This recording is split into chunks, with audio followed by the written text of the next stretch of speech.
ตอนนี้ก็ได้ตีโค้งแล้วแหละพ่อพี่น้องตีไม้ยึดกันไว้เลยนะอ้อมมาทางหน้านี่50เนาะแล้วก็อ้อทางข้างนี่แหละมัน40พอดีเลยพ่อพี่น้องพอดีมาซื้อแล้วก็ของบ้าว่างนี่ตกอยู่200,000ปลายเนาะ250,000พอดีมาพ่อเบ้านงมาซื้อสังกะสีให้สาวนกเลยเนาะที่ตรงพี่น้องเลยดูมาไปซื้อได้กลับเลยเด้อวันนี้เด้อ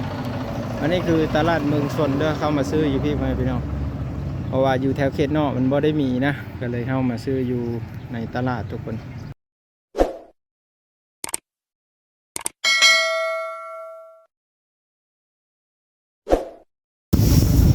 เมื่อนี้ก็คือบ่าวหนุ่งเนาะเพิ่นได้ซอยเหลือบ่าวบ้างก็คือเอาเงินให้500,000กีบพี่น้องเพิ่นให้เอาไว้ใช้ไว้จ่ายให้ทุกคนเพราะว่าไปนำกันก็บ่าวบ้างก็บ่ได้มีรายได้จากไสนะพี่น้องเนาะก็คือเพิ่นก็เลยซอยเนาะเพราะว่าเพิ่นมีโชคใหญ่ว่าซั่นซะเนาะเพิ่นได้รับข่าวดีเพิ่นมีโชคใหญ่แล้วก็เพิ่นได้ว่าเพิ่นแบ่งให้บ่าวบ้างได้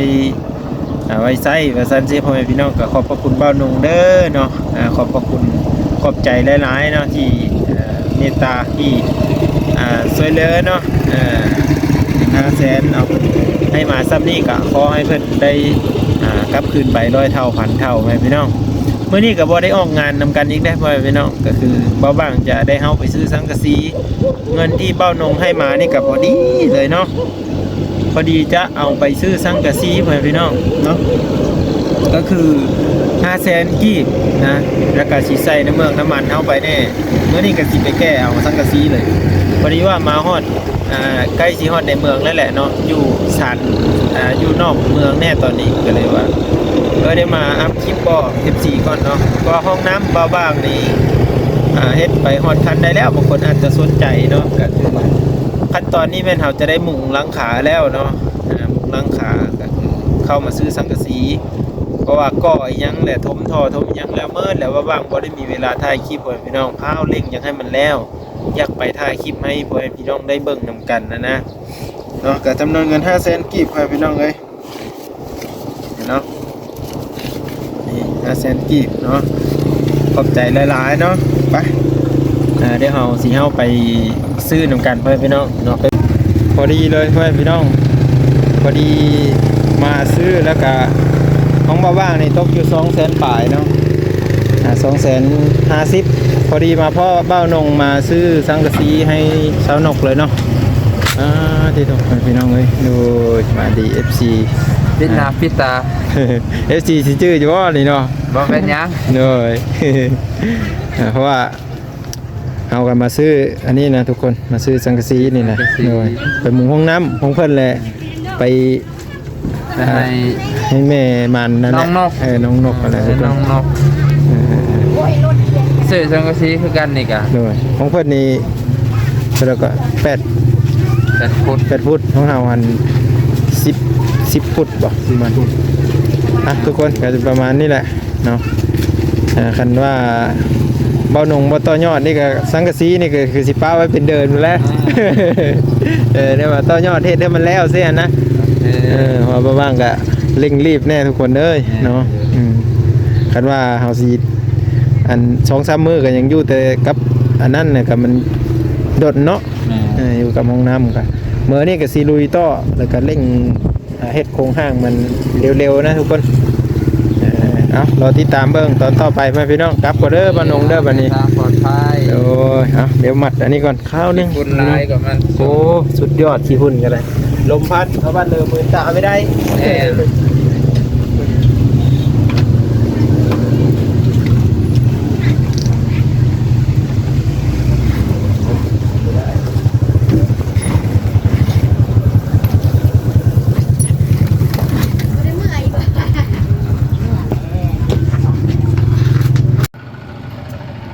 สิได้กลับเด้อวันนี้เด้ออันนี้คือตลาดเมืองชนเด้อเข้ามาซื้ออยู่พี่น้องเพราะว่าอยู่แถวเขตนอกมันบ่ได้มีนะก็เลยเข้ามาซื้ออยู่ในตลาดทุกคนไปเดี๋ยวสิได้กลับแล้ววันนี้ตอนนี้ก็ได้ตีโค้งแล้วแหละพี่น้องตีไม้ ยึดกันไว้เลยนะอ้อมมาทางหน้านี่50เนาะแล้วก็อ้อทางข้างนี่แหละมัน40เพราะว่าไม้มันสั้นเนาะเฮ็ดตามไม้ทุกคนไม้เฮามันบ่ยาวนะอันนี้ก็เก็บไม้เก่าใส่กับไม้กับพวกกินนี่ยังหมดแหละทุกคนเอ้ยนี่เฮ็ดจังไดนี่เห็นไหมดอกมันน่ะนี่ไม้พวกกินแล้วก็เอามาผ้ามานั่นก็พอได้อยู่ดอกสำนี้เนาะอยู่ได้อยู่ดอกเบิ่งนี่ตีโค้งแล้วแหละเนาะมีแต่บ้าๆสิขึ้นไปยึดไม้อยู่ทางถึงนี่แหละไม้ตัวนี้เนาะไม้ข้าวมันบอกครับว่านี่ตัวนี้ก็ยึดแล้วนี่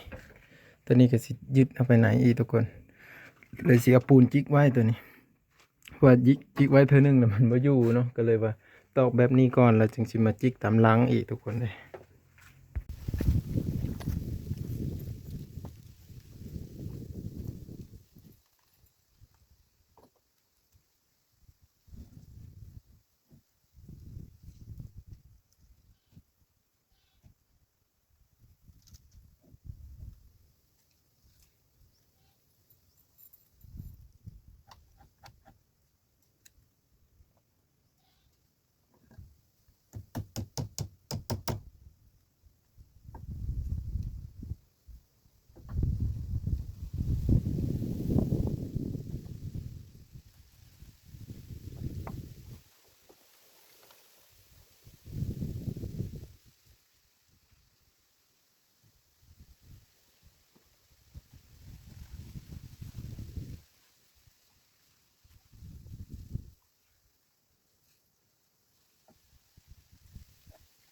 นี่ก็ผ่านไปลำดับหนึ่งแล้วไปน้องเอ้ย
ก็ถือว่าสำเร็จเด้อพี่น้องเด้อป่านนี้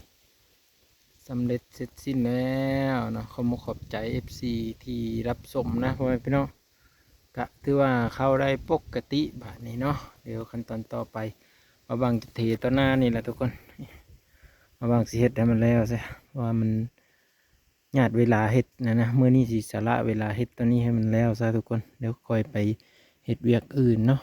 เป็นกำลังใจให้ในเด้อพี่น้องเด้อตัวนี้จะบริถ่ายเนาะจะเร่งเฮ็ดให้มันแล้วไวๆเลยนะทุกคนก็จะจบไปเลยเนาะป้าตัวเมื่อยขนาดทุกคนเลยขึ้นลังขาตั้งแต่บ่ายโมงไปแหละเนาะ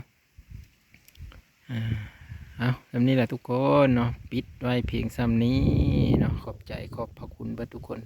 ที่บ่คำโฆษณาและให้กำลังใจเด้อพ่อแม่พี่น้องเด้อไปก่อนแน่บ๊ายบายทุกคน